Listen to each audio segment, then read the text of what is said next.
Hello everyone, welcome to IAS PCS by Aspirants. In this video, we are going to analyze the answer written by Kamal Chaudhary, who has secured All India rank 656 in UPSC 2022. तो जैसा कि आप देख सकते हैं, एनलाइट IAS की answer writing program में ये इनरोल्ड थे।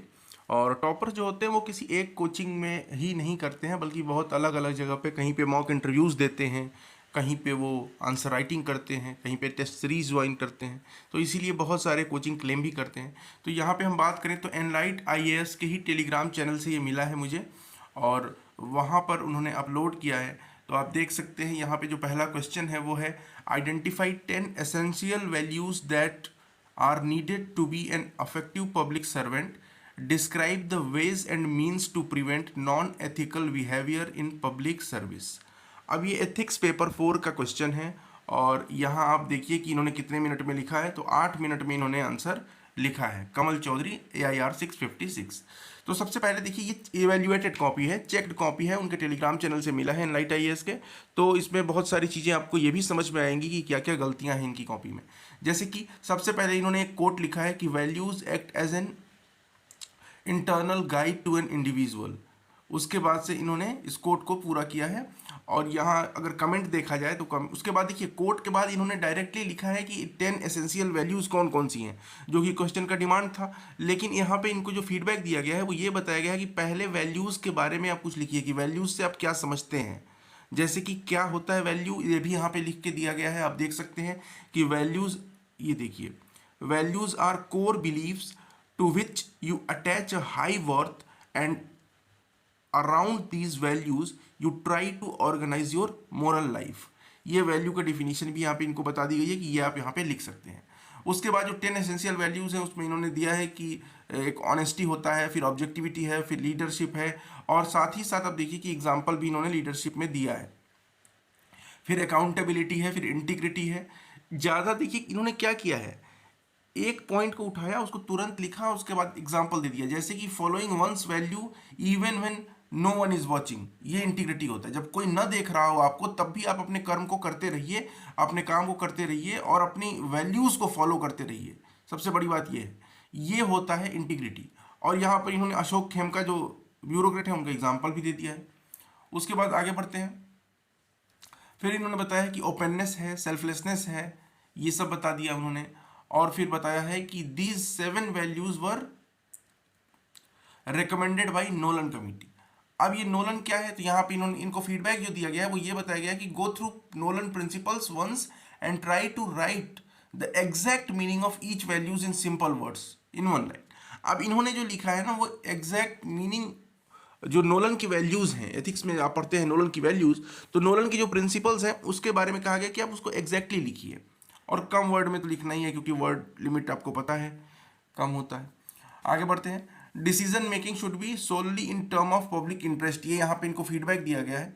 अब इस फीडबैक का मतलब क्या हुआ, डिसीजन मेकिंग, ये क्या है, decision making is the most essential part in the life of a bureaucrat, and the question is related to the public service and public servant and how to prevent the unethical practices in public servant। तो यहाँ पर ईमानदारी के साथ साथ decision making भी आएगी। फिर इन्होंने बताया कि डायनामिक है और एम्पैथेटिक है, इमोशनल इंटेलिजेंस का क्या रोल है, ये सब इन्होंने बता दिया है।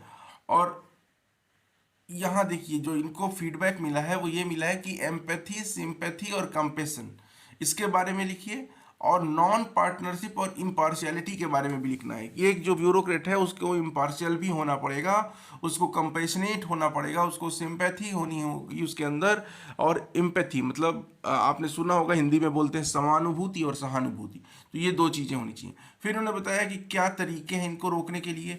तो इन्होंने सेकेंड ARC की जो कमीशन की रिपोर्ट है उसको इन्होंने यहाँ पे मेंशन किया है।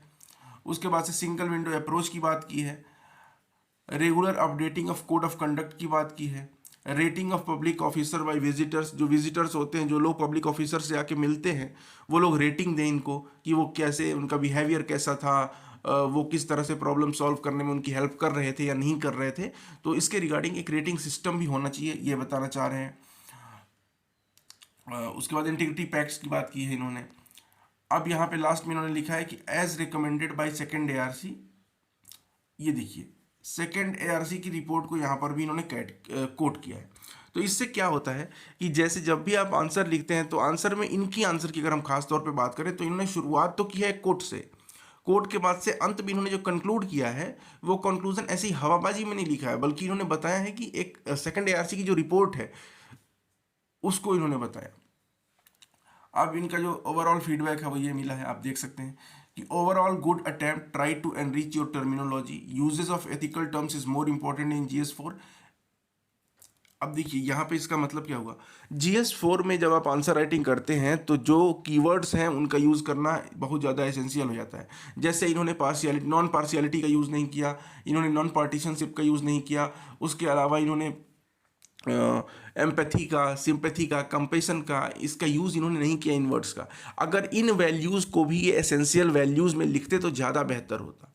डायनामिज्म ऑफ कोर्स एक एसेंशियल वैल्यू है, ऑनेस्टी, इंटीग्रिटी, ये सब जो इन्होंने लिखा है of course these are also the important and essential values for a bureaucrat और अ पब्लिक सर्वेंट, बट कुछ जो इंपॉर्टेंट है वो इन्होंने छोड़ दिया, उसको अगर लिखते तो ज़्यादा बेहतर होता।